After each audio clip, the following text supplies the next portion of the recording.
quieren ser grabados, simplemente no activan la cámara y solamente activan el audio para las intervenciones. ¿Listo?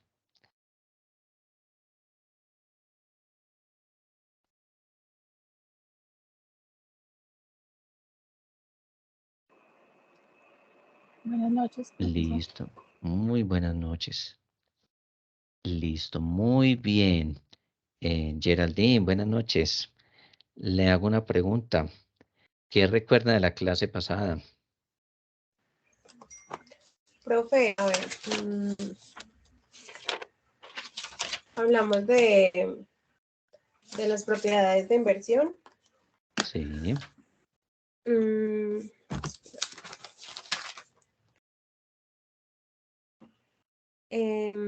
Pues nos mostraste ejemplos. Hablamos de sí.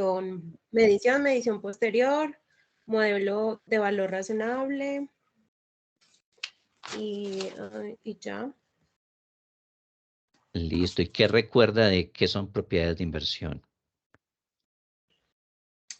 Ah, profe, esos son terrenos o construcción o parte de una construcción o ambas. Pues que se tiene como para obtener alquileres. Sí, O alguna apreciación del capital. Y que se sí, valoriza. exactamente. Listo, Geraldine, muchas gracias. La clase pasada específicamente vimos propiedades de inversión, hablamos de qué eran, en qué consistían. Hicimos también una diferenciación por allá de que actualmente bajo las NIF ya las propiedades planta de equipo se pueden dividir en varios grupos: propiedades planta de equipo, propiedades de inversión, activos mantenidos para la venta, y que para el caso de las inmobiliarias y para el caso de las constructoras, pues también vamos a tener propiedades planta de equipo como inventarios. ¿Listo? Vimos eso, hicimos un ejercicio práctico muy amplio, pienso yo, en el cual vimos eh, una cantidad de,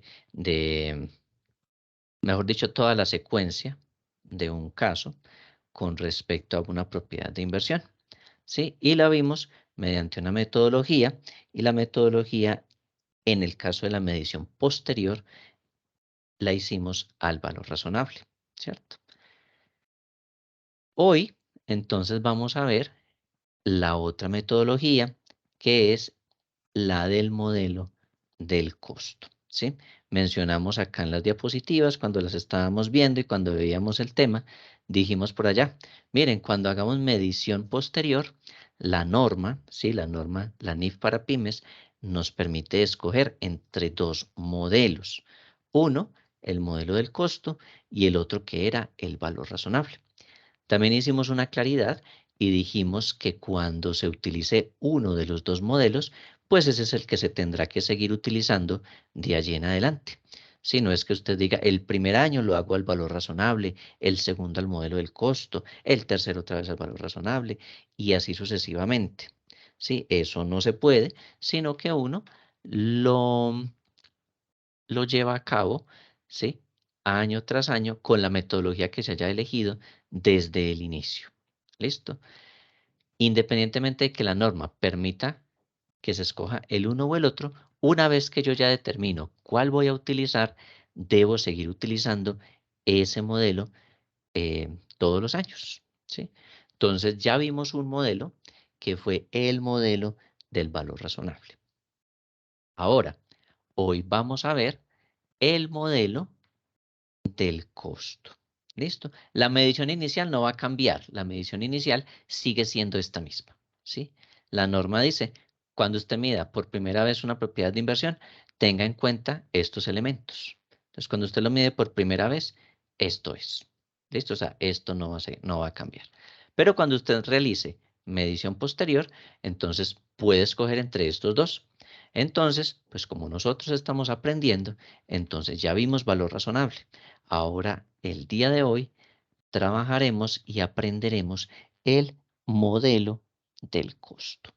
¿Listo? Entonces, este modelo, al igual que el valor razonable, es de mucha dedicación, ¿sí? Es de mucha concentración, es de que sigamos el paso a paso, pero no es difícil. ¿Listo? Al igual que el valor razonable, no es difícil, es de ir siguiendo cada uno de los pasos uno a uno, pues para que aprendamos cómo es que se desarrolla. ¿Listo? En el modelo del costo aparece en una sección 17, ¿sí? Es decir, que el modelo del costo que vamos a utilizar aquí es el mismo que se va a utilizar para propiedades planta y equipo. ¿Listo? Entonces, ya vamos a ver cómo es que se aplica ese modelo del costo. Importante, aquí Alejandra tiene una pregunta. Creo que tiene la mano levantada. Sí, profe, buenas noches, pero no quería Buenas noches. interrumpir. Es que Tranquila. quería hacerte una pregunta. Si uno llega a una empresa y ellos ya tienen definido o establecido uno de los métodos, uno puede reclasificarlo y tendría que hacerlo como los años anteriores también, o eso no se puede. Si la empresa ya lo tenía determinado, usted debe continuar con la metodología que ellos hayan establecido. Entonces, si ellos desde el principio, 2, 3 o 4 años antes, eligieron la metodología, por ejemplo, el valor razonable, y usted llega, pues ya tiene que seguir manejando el valor razonable. Si usted quisiera cambiarlo, usted tendría que demostrar que era un error el que se estuviera manejando la otra metodología y tienen que entrar a demostrar que efectivamente hay un error. Si usted logra demostrar que hay un error en la metodología que ellos estaban utilizando, que se estaba haciendo mal, que no era conveniente y demás, entonces, ¿qué tiene usted que hacer? Tiene que reexpresar estados financieros y volver a hacer el ejercicio desde el momento en que se debió haber aplicado. ¿Sí? Entonces, ¿cómo así? Supongamos que fue que iniciaron a aplicar valor razonable, por ejemplo, en el 2020, ¿cierto? Entonces, ¿usted qué tiene que hacer? Como usted identificó que hubo un error en la metodología, entonces usted demuestra que tiene el error y tendría que reexpresar estados financieros del 2020, estados financieros del 2021 y continuar corrigiendo lo que haya hasta el momento del 2022. Esa es la forma correcta para corregir, por ejemplo, errores. Pero si usted llega a esa empresa donde ya se está utilizando, por ejemplo, el valor razonable, y usted ve que todo está bien llevado, está bien calculado y que cuando se tomó la decisión de aplicar modelo de valor razonable estaba debidamente justificado, pues usted no va a tener por qué cambiarle la metodología al modelo del costo. Simplemente usted identifica cómo venía, identificó que no tiene errores, entonces continúa con el modelo de valor razonable en los años siguientes. O sea, esa es la forma en cómo se debería, pues, como proceder. Listo, profe, muchísimas gracias. Listo, Alejandra. Bueno, vamos entonces a mirar algo acá. Miren la diapositiva. Dice deterioro. Si estamos hablando aquí del modelo del costo. Entonces, aquí también hay que mirar si hay deterioro. Entonces dice reconocimiento en medición. Cuando el importe recuperable sea inferior al importe en libros, entonces se reconocerá una pérdida por deterioro. ¿Sí? El deterioro que vimos hace 2 clases. Ve, hace una clase. Y dice, por la diferencia, y esta reduce el importe en libros del activo hasta que alcance el importe recuperable. Y dice, tales pérdidas se reconocen en resultados. Listo, ¿qué más dice? Dado que el importe en libros del activo se reduce, los cargos por depreciación del activo se ajustarán en los periodos futuros. Entonces, cada vez que usted realiza deterioro, entonces también afecta el valor base para hacer depreciaciones. ¿Listo? Entonces, ya esto lo vamos a ver en la práctica. No se preocupen si no entienden este concepto, ya lo vamos a ver desmenuzadamente para que lo apliquemos de manera muy práctica. Ya van a ver que esto no es nada complicado. Listo. Aquí les traje un grafiquito del deterioro. Allá decía que si el importe recuperable, es decir, este valor recuperable que aparece acá en la diapositiva, es menor al valor en libros, entonces hay deterioro. Eso es lo que dice este texto, este que tenemos acá. Listo. Pero resulta que el importe recuperable tiene una forma de calcularlo. ¿Sí? Tiene una forma de calcular. Entonces, ese valor recuperable tiene aquí un BR menos CRB y por acá dice que valor de uso, ¿cierto? Eso es lo que dice allí. Entonces, ¿qué es lo que nosotros vamos a hacer? Vamos a determinar cuál es el valor recuperable. ¿Cómo se determina cuál es el valor recuperable? Uno primero calcula esta parte, después calcula esta otra, ¿sí? Y el mayor de los dos se convierte en el valor recuperable. ¿Listo? Esto se llama valor de realización menos costos de realización de la venta. ¿Sí? Este es un primer concepto. Valor de realización menos costos de realización de la venta. Y el otro se llama valor de uso, que ya lo vamos a ver en detalle. Esto, ¿qué es lo que significa? ¿Listo?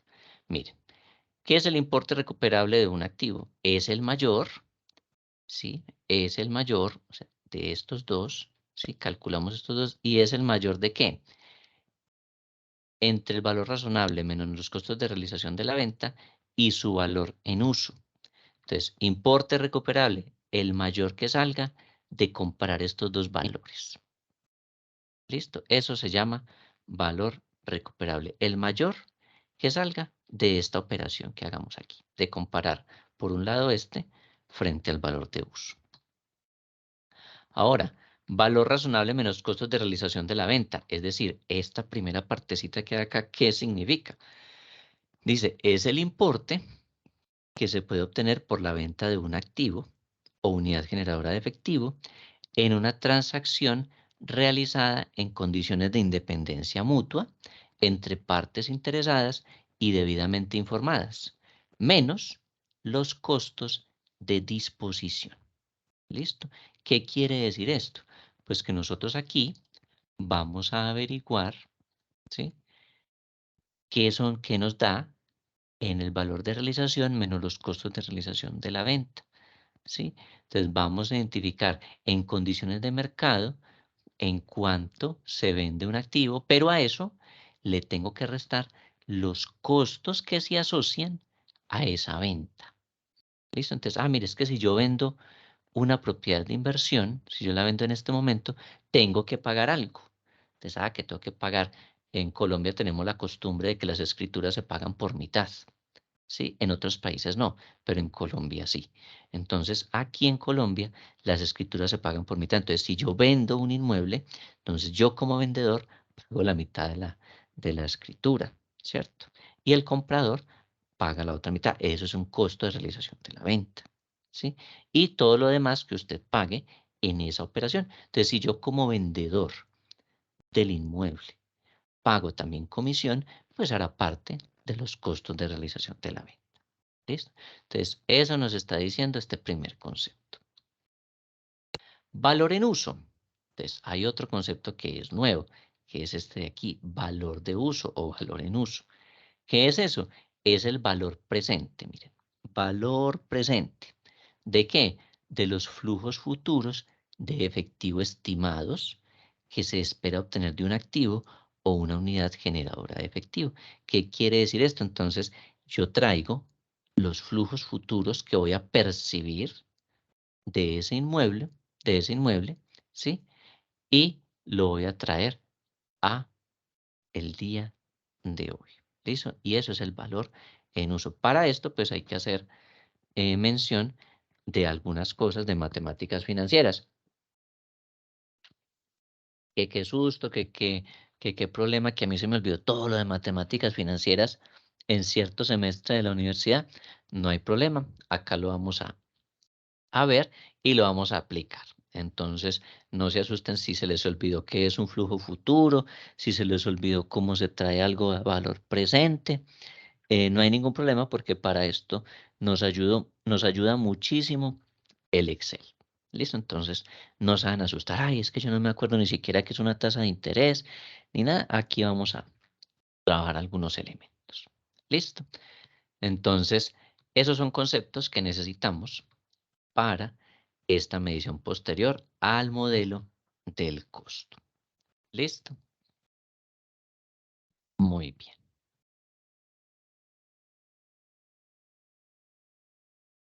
Veámoslo acá entonces, con un ejercicio práctico para que lo vayamos aterrizando.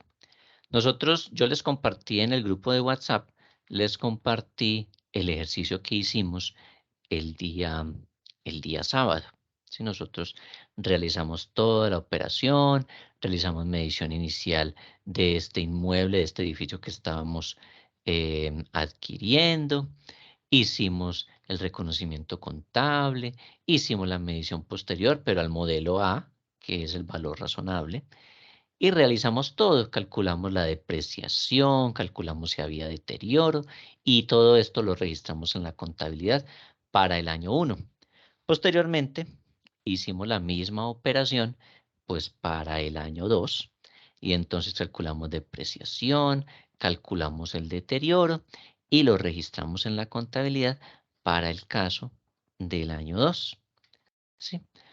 Y ahí, de ahí en adelante, pues toda la operación se sigue repitiendo, año 3, año 4, año 5 y así sucesivamente. Ahora hoy vamos entonces a trabajar el modelo del costo. Yo voy a colocar aquí modelo del costo. Esto es en la medición posterior. El ejercicio, pues vamos a seguir con el mismo ejercicio, sino que lo vamos a hacer con la medición posterior 2. ¿Listo? Cuando hacemos modelo del costo, ¿sí? La medición inicial sigue siendo la misma. ¿Sí? Entonces, la medición inicial, recordemos que en todo el proceso, a nivel de norma internacional, siempre tiene medición inicial, reconocimiento, medición posterior, también se reconoce y así sucesivamente.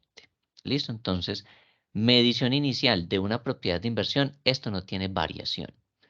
¿Sí? Entonces, si usted utiliza en la medición posterior valor razonable o si utiliza en la medición posterior modelo del costo, no hay ningún problema. La medición inicial sigue siendo la misma. ¿Y cuál es? Esta que aparece acá, que al precio de compra usted le suma los gastos directamente atribuibles y eso es igual al costo. Estos gastos directamente atribuibles habíamos mencionado que son los honorarios legales de intermediación, impuestos por transferencias a la propiedad y todo lo que usted paga por hacer la operación. ¿Listo? Entonces, volvamos acá. Entonces, el paso 1, ¿sí? Paso 1 es realizar la medición inicial. ¿Listo? Entonces, para realizar la medición inicial, entonces, ya sabemos que se utiliza el costo, ¿sí? El costo. Eso es lo que se utiliza. El costo para la medición inicial. Es decir, tanto en valor razonable, que fue aquí, ¿sí? Como en este, que vamos a realizar acá, el modelo del costo para la medición inicial es el mismo. ¿Sí? Aquí les voy a colocar lo mismo para que nos quede igualitico que allá. Pues se utiliza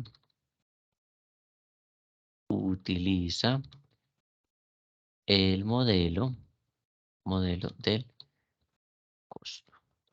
Costo. Listo. ¿Y qué incluía el modelo del costo? Pues como ya lo teníamos por aquí, pues copiemos. Pues copiar y pongo aquí, pegar. Listo. Entonces, ¿qué conceptos tenemos? Aquí en el enunciado del ejercicio dice que estamos adquiriendo un edificio por 165 millones. Entonces, precio de compra tiene un valor de 165 millones. Y dice que se pagaron comisiones por la operación que ascendieron a 8 millones. Entonces, acá le ponemos comisiones, ¿sí? Valor 8 millones. Entonces, sumamos los dos y nos da un total de 173 millones de pesos. Hicimos también un apunte importante. ¿Y cuál fue? pues que cuando utilizábamos normas locales, ¿sí? Cuando utilizábamos nuestra norma nacional, el decreto 2649, entonces nosotros, ¿qué hacíamos? Nosotros llevábamos al valor del activo, ¿sí? Al valor del activo, nosotros llevábamos, ¿qué? Nosotros llevábamos al valor del activo, pues solo 165 millones, ¿sí? Anteriormente se hacía esto. Y la comisión era un gasto. Uno registraba esto como un gasto por comisiones, ¿sí? Y lo registraba de esta manera, pues en la contabilidad, ¿sí? Así se hacía anteriormente. Entonces, valor del activo, 165 millones, y usted no le podía sumar al valor del activo las comisiones que pagó. Entonces, ¿por qué? Porque a la luz del decreto 2649, eso se consideraba como un gasto. ¿Listo? Entonces, así se hacía en las normas locales. Pero con la norma internacional, entonces, eso cambió. Entonces, no, mire, todo lo que usted pague, ¿sí? En esa operación por adquirir el activo, pues es parte de ese valor del activo. Entonces, actualmente esto ya no se maneja así. Entonces, para que vayamos puntualizando. Entonces, miremos, aquí en este caso teníamos 165 millones, que fue lo que valió el activo. Y pagamos comisiones de 8, entonces sumamos los dos y ese es el costo del activo. ¿Listo? Ese es el valor total de la propiedad de inversión. Para ponerle aquí, es el valor total de la propiedad de inversión. Miremos que Geraldine nos dijo ahora algo muy importante. Ella nos dijo, recuerde que la propiedad de inversión es cuando usted tiene esos inmuebles, ¿sí? Terrenos, edificaciones o construcciones que usted tiene allí y las va a dejar para obtener arriendos, ¿sí? Entonces usted las tiene allí para obtener arriendos. Entonces usted las alquila para que le paguen arrendamientos, ¿sí? Entonces se llama una propiedad de inversión o simplemente las tiene allí, no para arriendos, sino para que con el tiempo se vayan valorizando. No es para que usted las utilice, es para usted dejarlas allí y que con el tiempo eso se valorice. Entonces, si esa es la destinación, entonces recibe el nombre de propiedad de inversión. Listo, para que no se nos olvide. Listo, una vez que hacemos entonces esa medición inicial, mire que nos dio 173 millones. Entonces realizamos el paso 2. ¿Y qué sería el paso 2? Pues el reconocimiento. Pues el reconocimiento. ¿Qué es el reconocimiento? Es llevar eso a la contabilidad, donde usted ya dice, ay, sí, eso era un activo, y entonces lo reconocemos así y así, y hacemos el asiento de cuentas débito, de cuentas crédito, tan, tan, tan, tan, tan. ¿Listo? Eso es hacer el reconocimiento.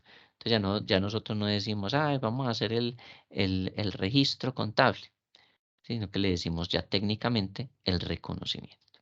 Vamos a reconocer en la contabilidad. Entonces me voy a copiar de acá esta partecita y me la voy a llevar para allá.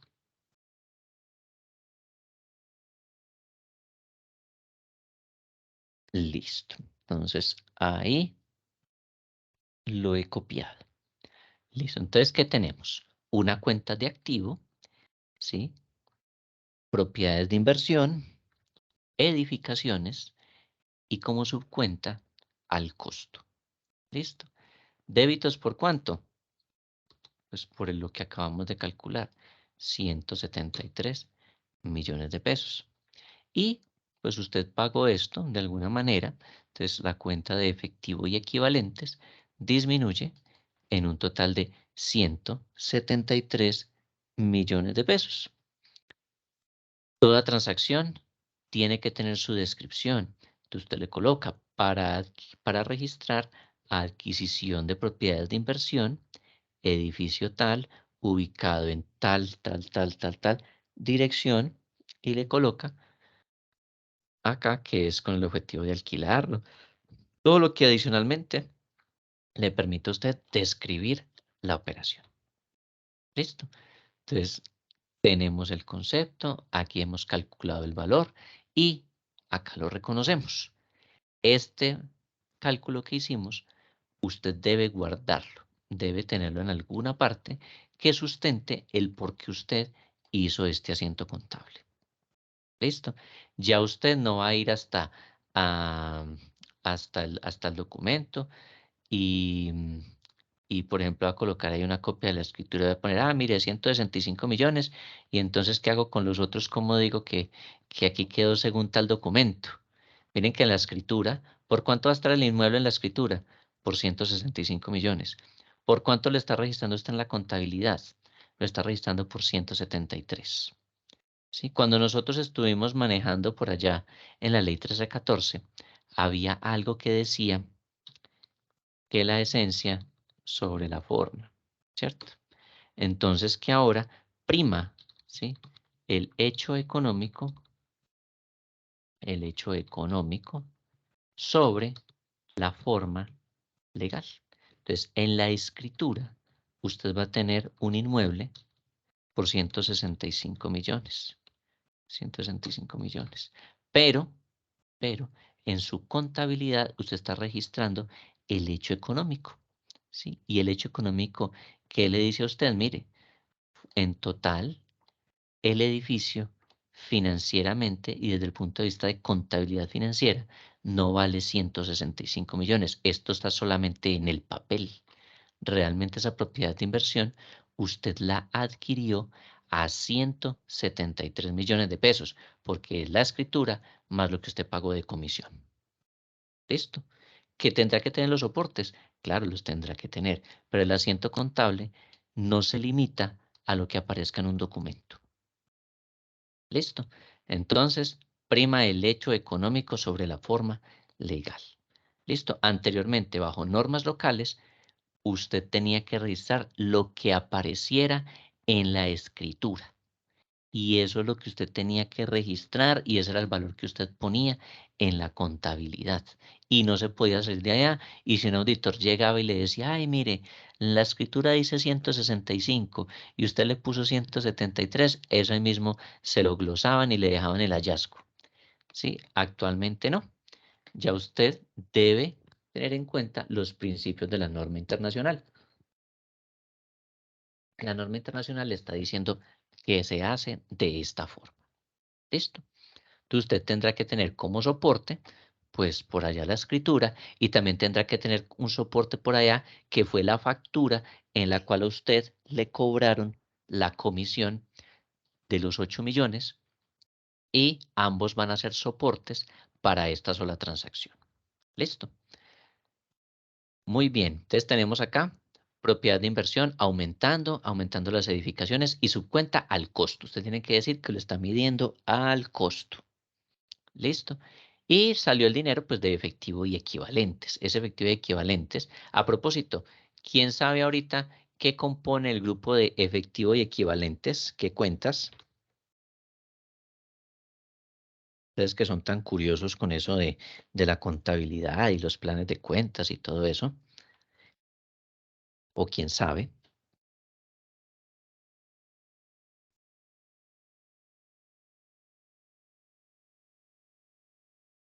Los que son fácilmente convertidos en liquidez. Listo, deme ejemplos.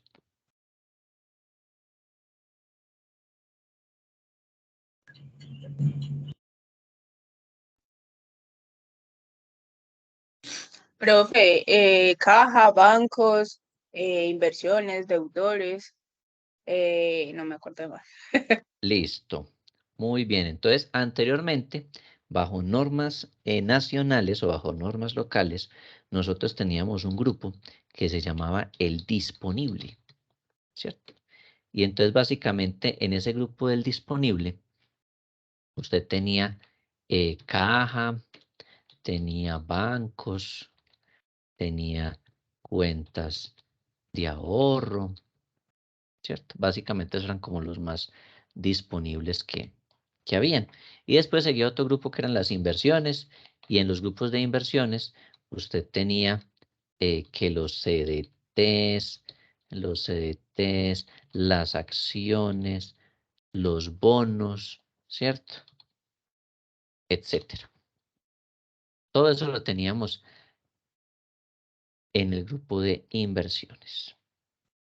Y en el disponible teníamos lo más líquido, ¿sí? Actualmente el grupo de efectivo y equivalentes,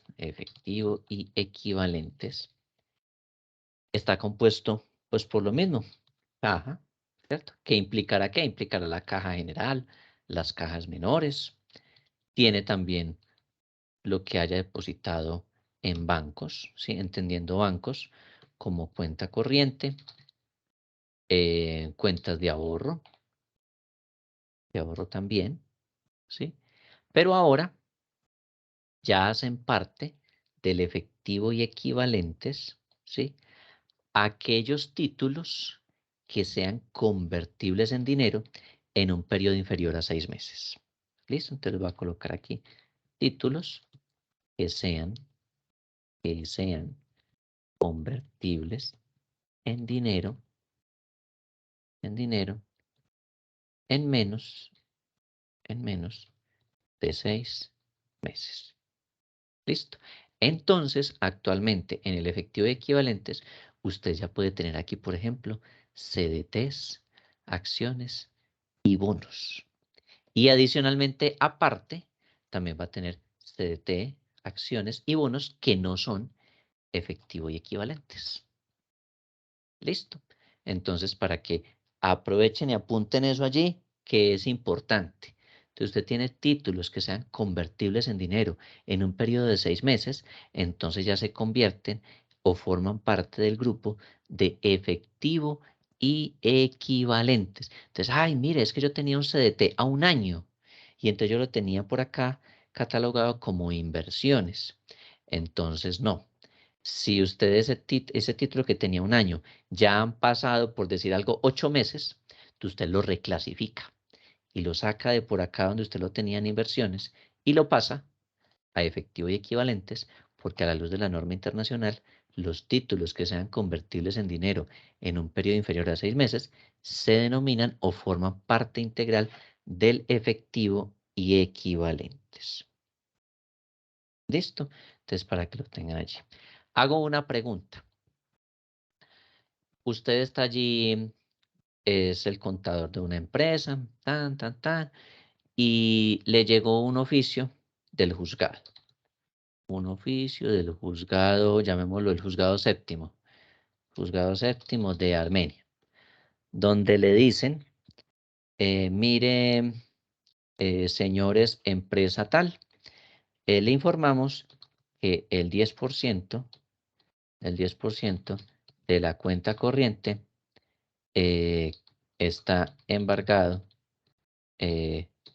hasta que el juzgado lo determine. Listo, el 10% de su cuenta corriente. Y usted tenía en ese banco, tenía un saldo de 10 millones. Listo. ¿Usted hace alguna salvedad o hace alguna reclasificación en la forma en la cual se presenta su información contable y financiera? ¿Usted haría alguna reclasificación, haría algún cambio o sigue dejando todo ese saldo así como está ahí en su cuenta de bancos? ¿Usted qué hace? Profe, sí, claro, yo creo que sí hay que reclasificar porque es un dinero con el que uno ya no puede, o sea, del que uno no puede disponer. O al Muy menos pues bien, ese millón de pesos no se puede disponer de él, entonces sí ya habría que reclasificarlo y reservarlo, no contar con él. listo. O Entonces, dependiendo del tiempo del embargo también. listo, muy bien. ¿Y cómo lo reclasificarían o cómo harían ustedes como para mostrar eso en la contabilidad? ¿Ustedes qué harían? Como en un pasivo, profe, no. Como Pues en un pasivo. Bueno, existe una posibilidad. ¿Qué más se les ocurre? Quizá en una de esas cuentas que son de orden especial. En una cuenta de orden. Bueno, también podría ser informarlo a través de cuentas de orden. Miren, ¿qué opción Profe, tenemos? Sí, es que dígame. simplemente se está dando como una orden de embargo del 10%, pero no hay en sí no sé cómo se llama el documento donde dice que es totalmente como que pase a ser depósito de alguna deuda. ¿No se podría como dejar ahí? No se podría dejar ahí. Ya les digo qué hacemos.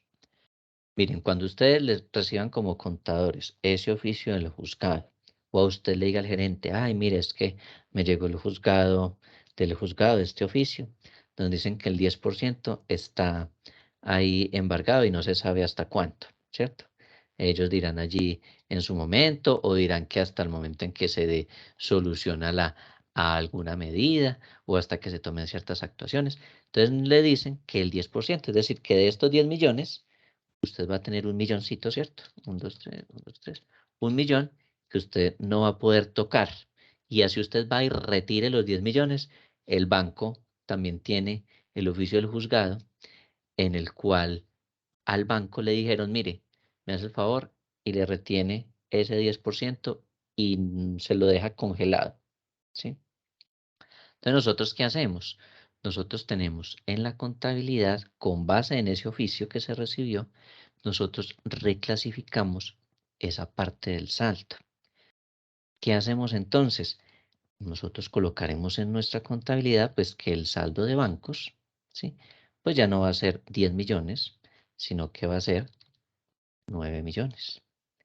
Y vamos a agregar una cuenta que ya no va a formar parte del efectivo y equivalentes, que se va a llamar, o más bien lo vamos a poner dentro de un grupo que se llama efectivo restringido. ¿Listo?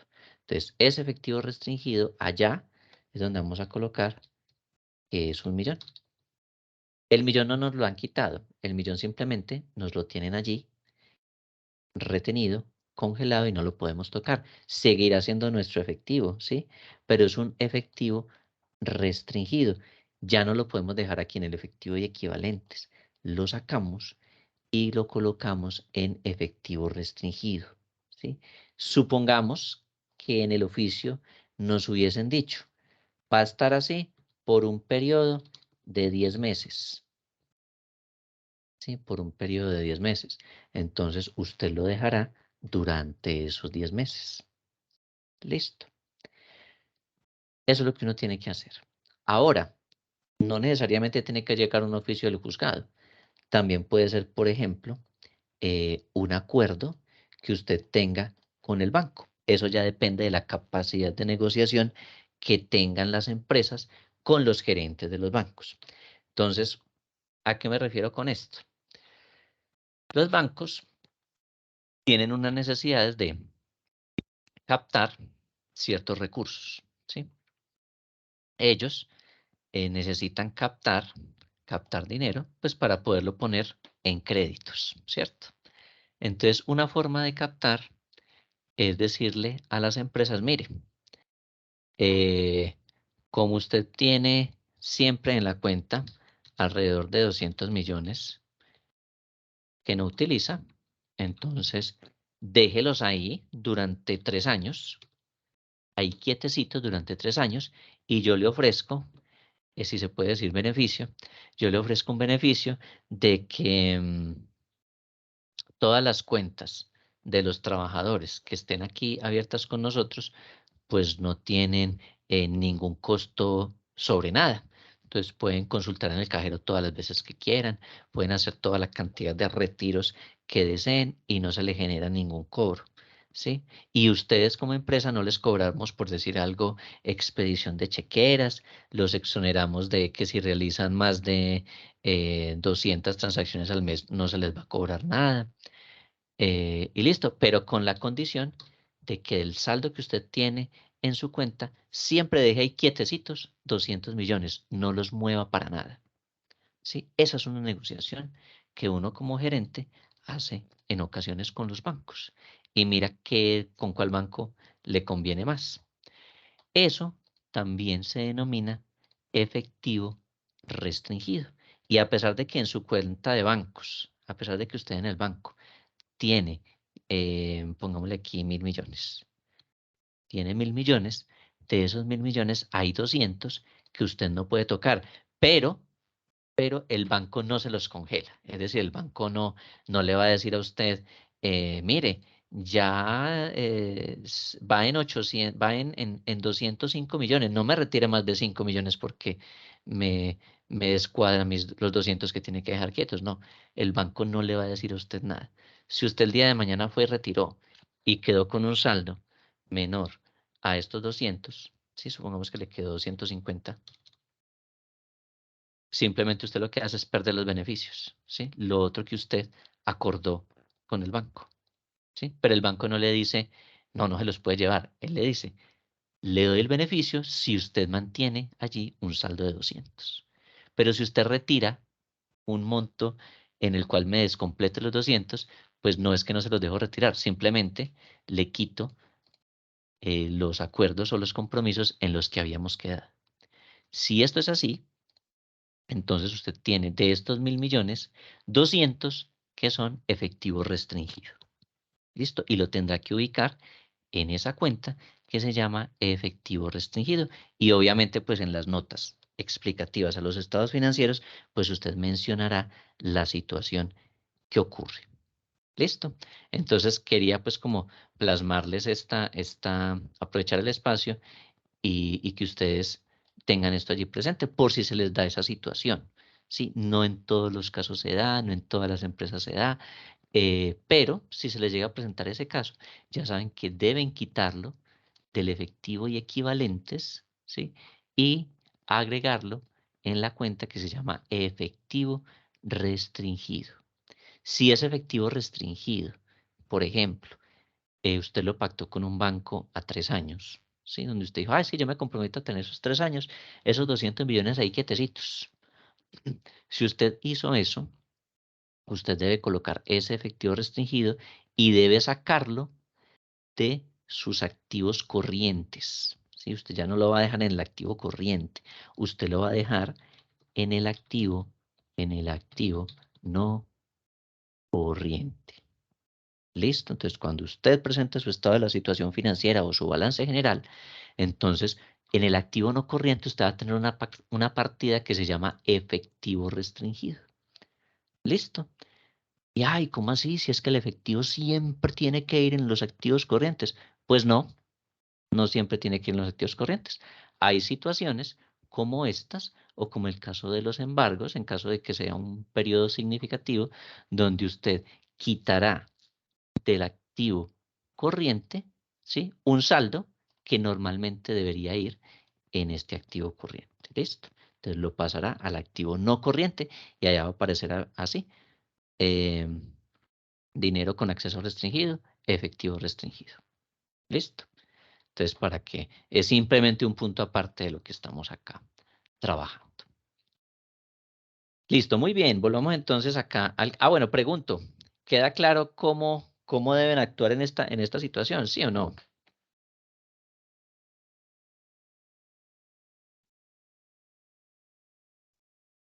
No me diga que se fueron a descanso y no me dijeron. No, profe, claro. Listo. Listo, les voy a borrar Sí, profe, entonces está acá. aquí. Listo, muy bien. Les voy a borrar esto de acá para que no, como ahorita les envío el archivo, entonces no van a pensar que, mire, ¿de dónde sacó esta información? No, esto es simplemente para la explicación de ese puntico en la clase.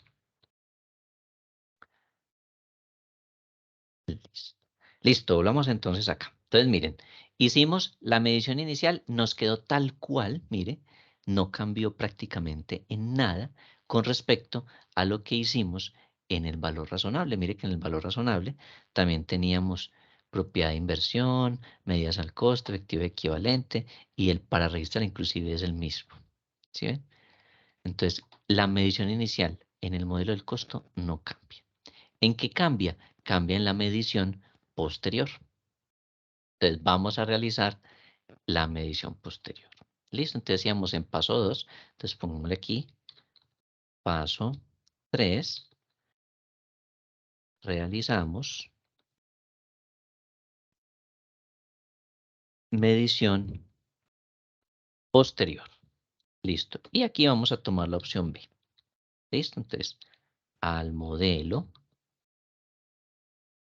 del costo. Listo. Miremos algo en la diapositiva.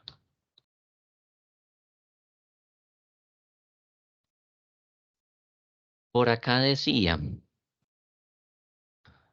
que al modelo del costo, miren, al modelo del costo, usted aplicaba, ¿sí? Lo que establece la sección 17, la propiedad planta de equipo, que implica al costo menos depreciación acumulada, menos pérdidas por deterioro acumuladas. Y por allá dijimos que, ¿qué vamos a tener presente? Que cada vez que nosotros vamos a hacer medición posterior, ¿sí? Vamos a tener en cuenta algo, y es que vamos a tener en cuenta lo que se llama el importe recuperable. Y por allá se dice que escoger el valor razonable, ¿sí? Vamos a coger este valor, es el mayor entre el valor razonable menos los costos de realización de la venta y su valor en uso, ¿sí? Es decir, vamos a comparar estos dos y el mayor se convierte en el importe recuperable. Dijimos también que el valor razonable menos los costos de realización de la venta implica lo siguiente, mire, debo tener el importe por el cual se puede obtener la venta de un activo, es decir, el precio al cual yo vendo un activo. Pero también tengo que tener en cuenta los costos de disposición. ¿Qué implica esto? Que cuando yo voy a hacer medición posterior, tengo que enterarme de lo siguiente. Uno, ¿cuánto valdría el inmueble si lo fuera a vender hoy? ¿Cierto? Y dos, ¿qué tengo yo que pagar por hacer esa operación? ¿Sí? Entonces, para eso, entonces yo me adelanté y les copié aquí la información que vamos a necesitar. ¿Listo? Entonces, aquí permítanme, les quito estos dos renglones.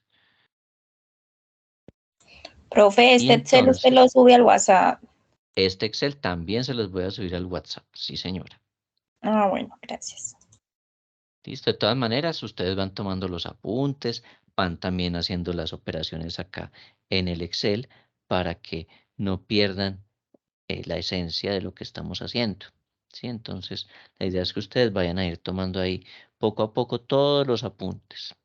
¿Listo? Entonces, miren, vamos a hacer medición posterior al modelo del costo. Entonces, ¿qué datos necesitamos? Entonces, acá les puse. En la fecha de presentación de la información, se consulta el valor de venta del edificio, el cual es valorado en el mercado por 166 millones. Luego les puse acá, costos de realización de la venta. Entonces, ahí les puse, comisión de la venta, ¿sí? 5% del valor del bien. Oficina de registro, el 1.67% del valor del bien. Gastos de escrituración, el 0.54% del valor del bien.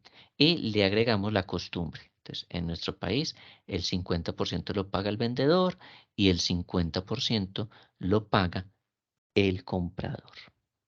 ¿Listo? ¿Qué más les estoy agregando acá? La vida útil del edificio es de 40 años. Se utiliza el método de depreciación de línea recta.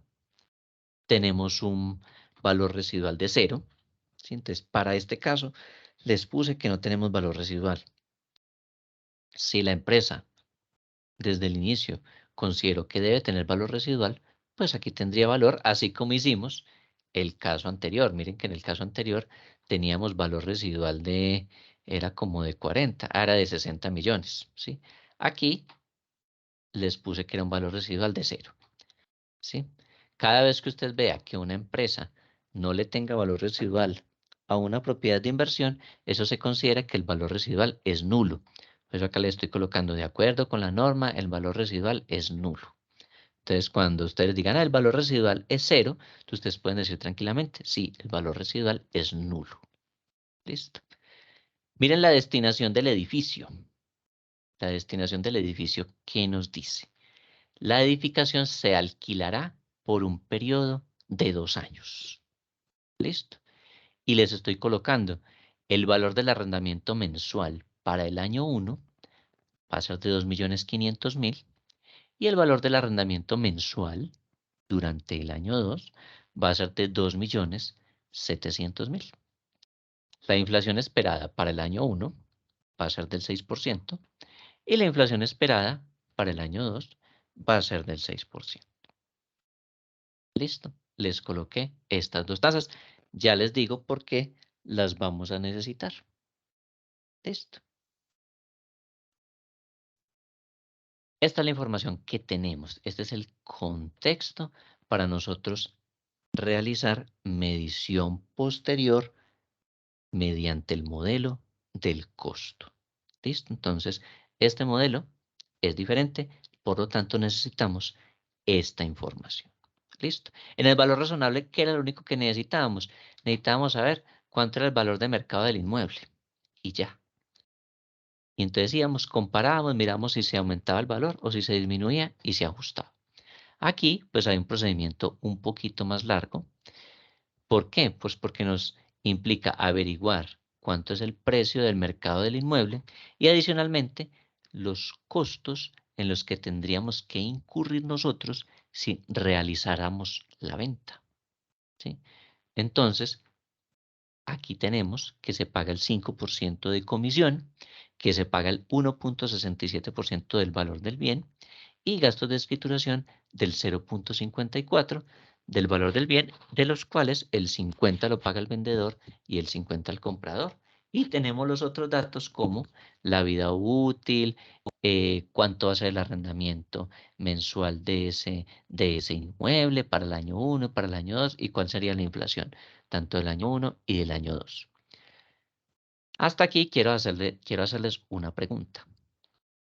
Y es, ustedes son contadores hoy de una empresa X, ¿cierto? Y ustedes, pues ustedes les queda fácil averiguar esto, ¿cierto? El valor del mercado, esto les queda fácil averiguar. Estos gastos que es la comisión, la oficina de registro y gastos de escrituración también son muy fáciles de averiguar. Usted le pregunta a la notaría y entonces le dicen, ah, sí, mire, le cobran el 1.67 por el del valor del bien en la oficina de registro. Le cobran el 0.54 del valor que usted registra en la escritura. Ta, ta, ta, ta, ta, ta, ta. Todo esto usted lo sabe. Pero les hago una pregunta. ¿Cómo calcularían ustedes la inflación esperada para el próximo año y fuera de eso para el otro año, para el año que le sigue? ¿Ustedes cómo hacen? ¿De dónde se traen ustedes esa información? ¿O cómo harían ustedes para plasmarla allí?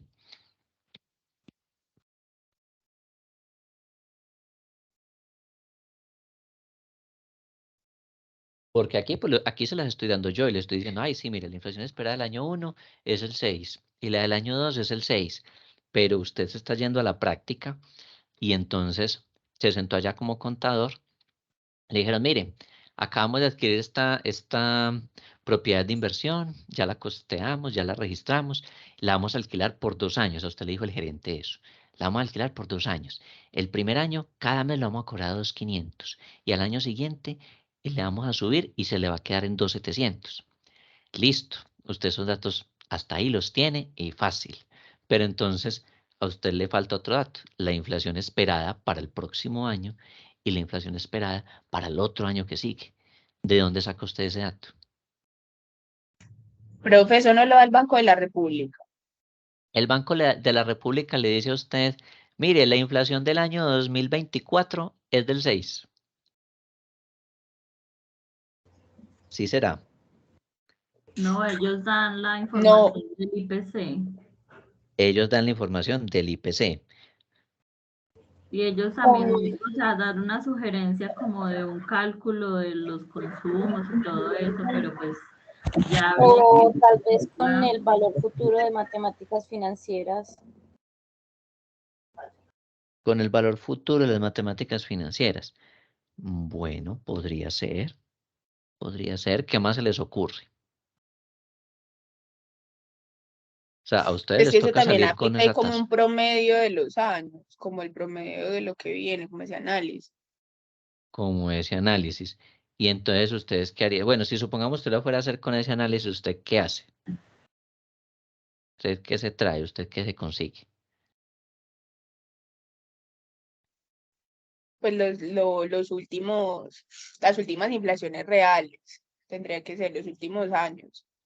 Y se promedia y pues se va mirando como la variación de lo que ha tenido el IPC y otras cosas. Es que en algún momento sí, pero sé que tiene que ver con un dato del Banco de la República. Listo, listo. Listo, entonces nosotros, ¿qué vamos a hacer? Listo, vamos a coger las tasas del Banco de la República, ¿sí?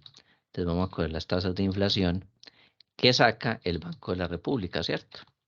El Banco de la República, ¿sí? El emisor.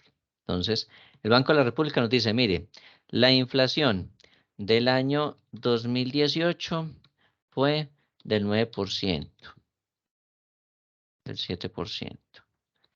La inflación del 2019 fue del 6%. La inflación del 2020 fue del 7.5%. La inflación del 2021 fue del 9.8%. Listo. Del 2022 todavía no ha salido el consolidado, apenas está saliendo lo que se va generando cada mesecito, ¿cierto? Entonces, ¿nosotros qué hacemos con esto? Entonces, opción 1, pues podemos promediar, ¿cierto? Entonces, ¿usted cómo hace para promediar? Entonces, usted suma estos 3, estos 4, y los divide entre 4, ¿cierto? Esa es una solución muy fácil. Es esto aquí en número. Listo. Y entonces coge y dice esto dividido entre 4. Entonces, eso le dio el 4%, ¿cierto? Entonces, muy bien. Todo esto está en número, no está en número.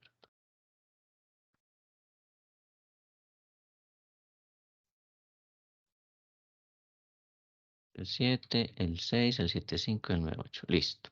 Entonces nos quedó aquí en el 7.6%. En eso fue que nos quedó. Entonces sumamos estos, los dividimos entre 4 y nos dio 7,6.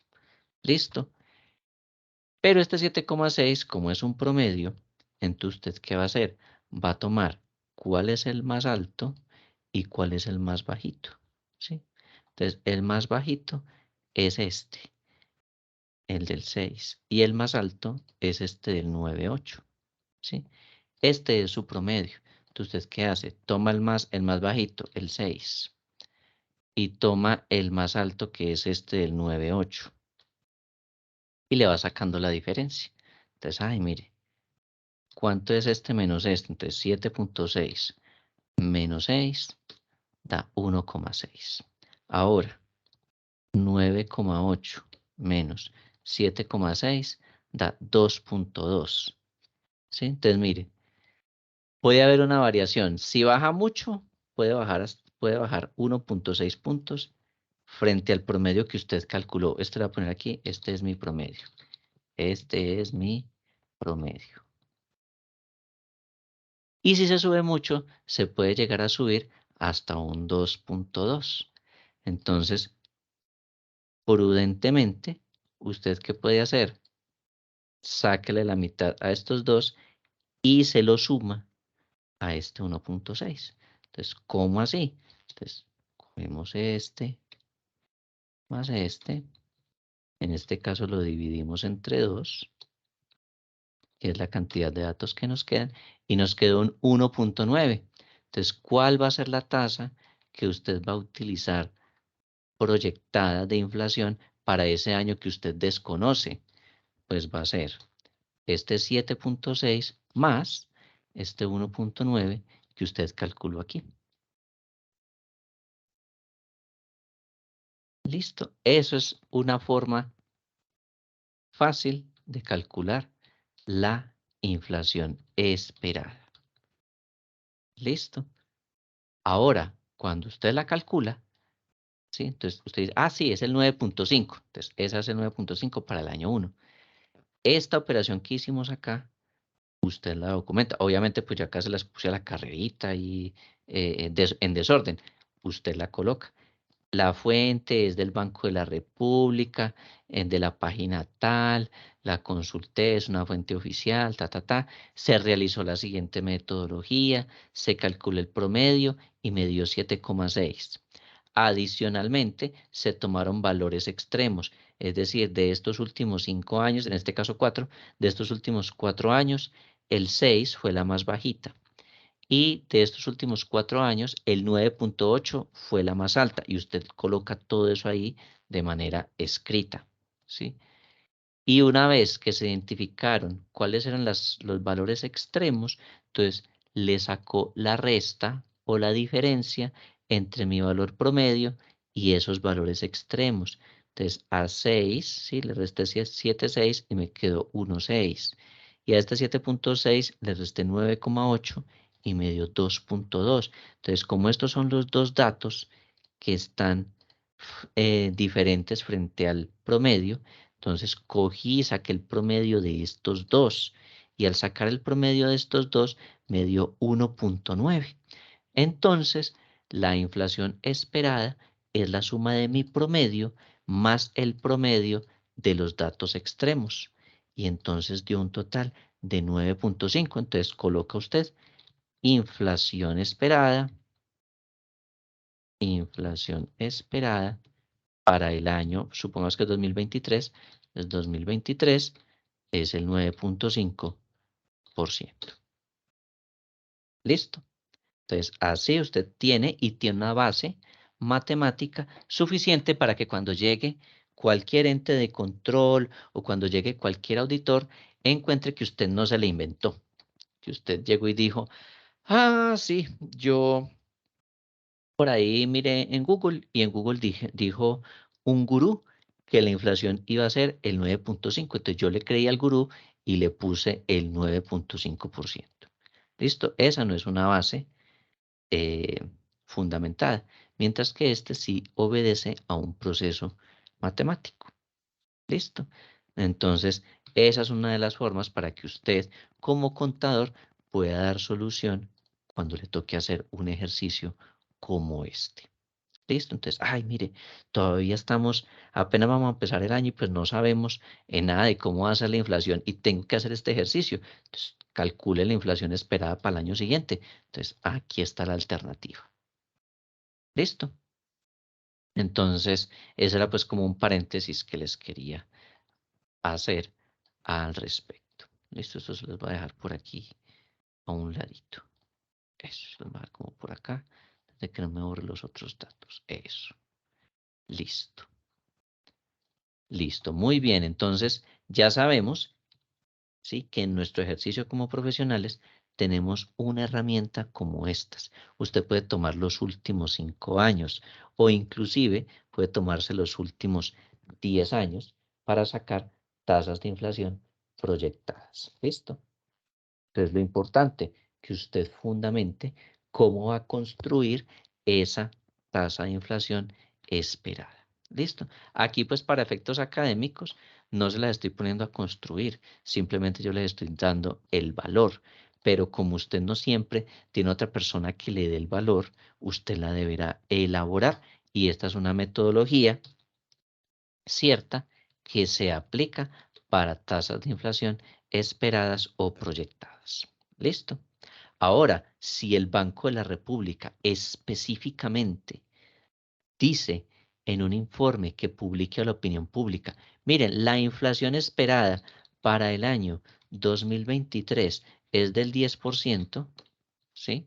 Pues entonces ya usted tiene una base y puede decir, mire, en el informe del Banco de la República que fue comunicado oficialmente en tal fecha, ¿sí?, en diciembre del 2022, aclaró y reiteró que con base en toda una cantidad de variables que ellos calcularon y que sacaron un informe, ahí están diciendo que la inflación proyectada para el 2023 es del 10. Entonces, pues usted, ¿qué hace?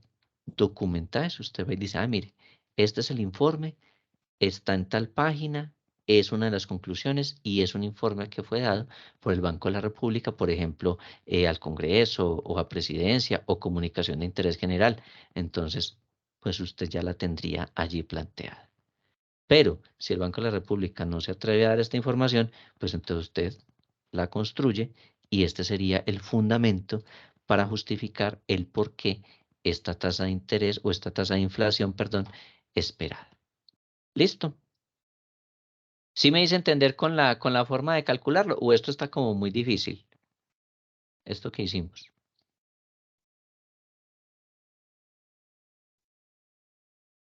Pues es de mucho de poner cuidado, pues para uno no ir a coger la cifra que no es. Sí, es de estar muy atentos para no coger un valor errado. ¿Listo? Pero esta metodología es sencilla y es muy práctica. Mire que acá no nos ha tomado tampoco muchísimo tiempo. Importante pues tener el histórico de las inflaciones, que el Banco de la República conserva eso ahí en la página web desde 1900, creo que desde 1980, algo así, que tiene el histórico de todas las inflaciones. Entonces, ahí tendríamos todo el acceso a la información y pues lo único que tenemos que hacer es hacer este calculito. Listo. Entonces, así es que se calcula la inflación esperada cuando cuando el Banco de la República no nos dice a nosotros, mire, la inflación esperada es el 23%, o es el 9, o es el 10, o es el 8. Listo. Entonces, esta es la información que necesitamos para realizar el cálculo y la descripción de la medición posterior. O sea, necesitamos unos datos adicionales. Listo. ¿Qué es lo primero que hacemos? Entonces, lo mismo que hacíamos en el valor razonable, pues calculamos depreciación. Entonces, calculamos depreciación. Vamos a calcular depreciación. Entonces, recuerden la fórmula de la depreciación. Esa ya la tenemos. Las voy a copiar aquí nuevamente. Mírenla por acá. Sí, esa la vimos el sábado. Depreciación es igual al valor del activo menos valor residual sobre la vida útil. ¿Listo? ¿Y cómo se calcula la depreciación? Entonces, por allá también hicimos un cuadrito. Esta información es la que nos sirve para el año 2. Entonces, voy a insertarle aquí filitas. Insertar, insertar e insertar. Listo.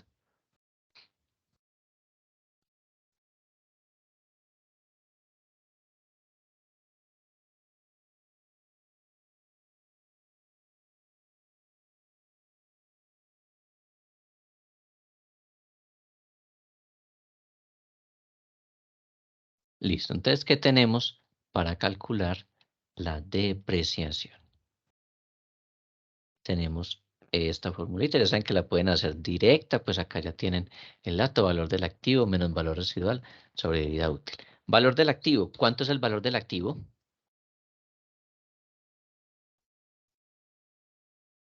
Jessica, ¿cuál es el valor del activo?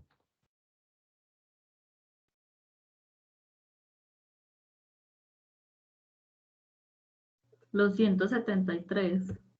Muy bien, 173 millones.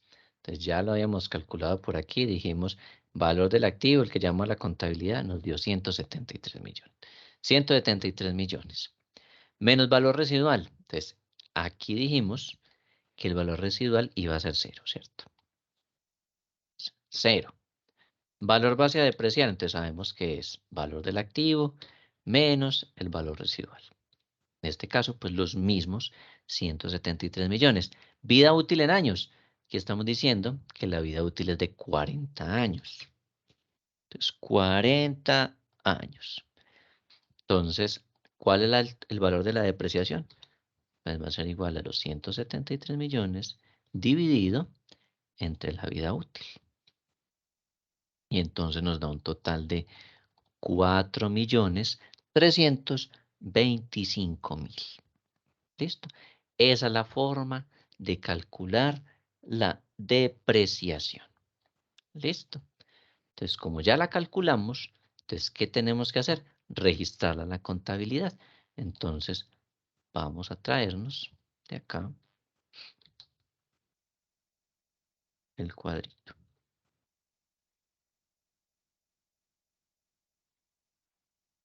Listo.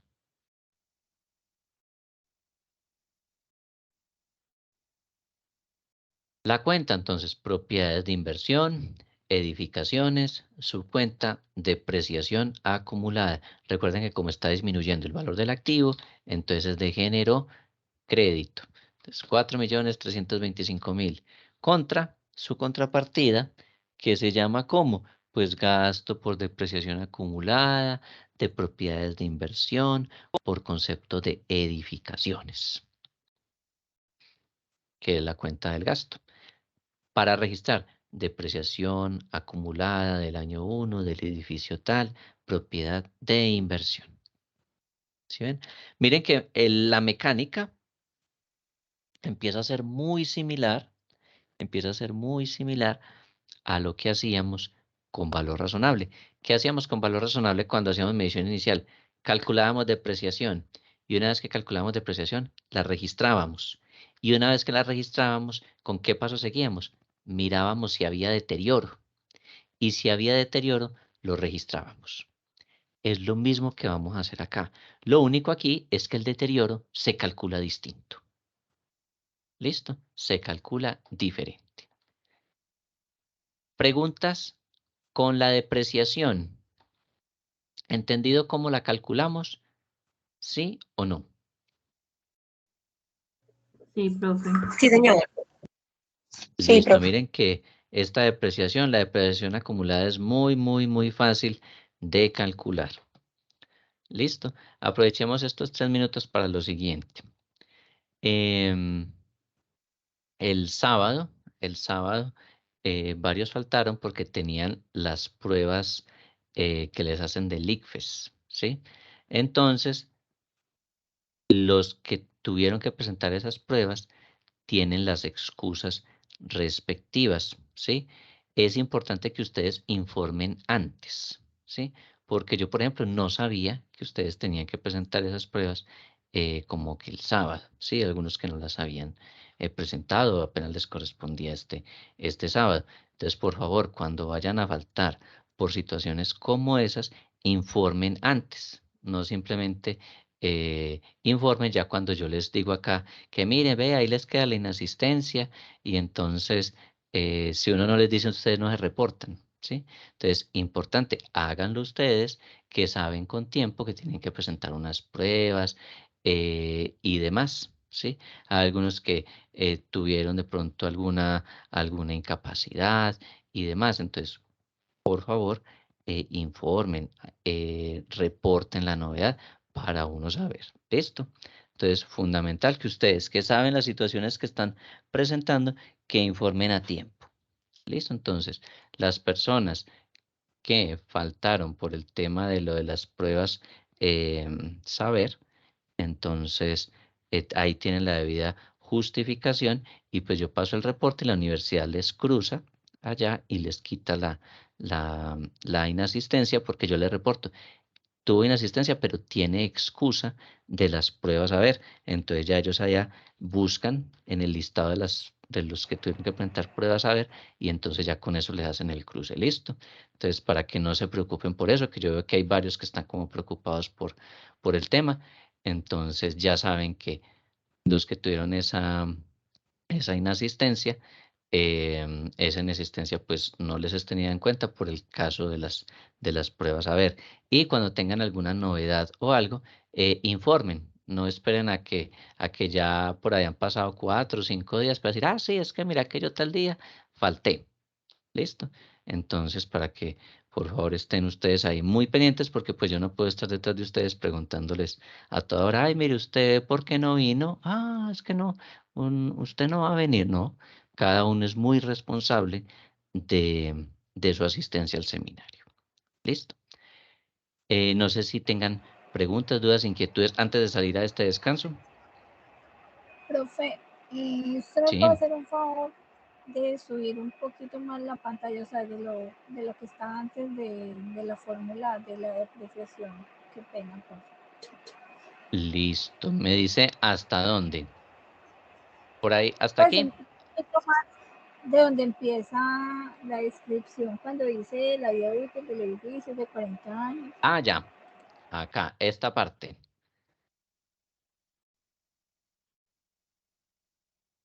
Esta parte donde están todos los datos del complemento para realizar los cálculos.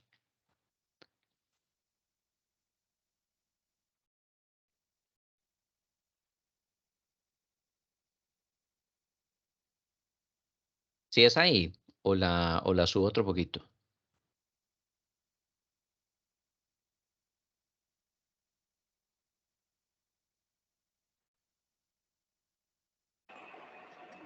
No, profe, está perfecto, casi no se activa ese micrófono. Muchas gracias, profe, ya muy amable. Listo. Bueno, pues, listo. Entonces, salimos a descanso, son las 8, nos volvemos a conectar a las 8:30, Dios mediante. Los espero muy puntuales para que continuemos este ejercicio práctico. ¿Listo? Nos vemos entonces a las 8:30. Bueno, Listo, profe. profe.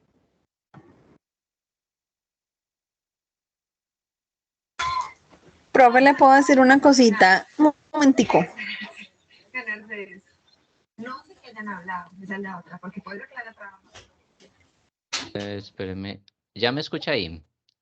Sí, profe. No, profe, es que lo que pasa es que yo ahorita le envié una parte del entregable, pero como le parece que le anexé el Word que no era. Entonces, ¿será que usted puede eliminar ese correo para yo poder reenviar la que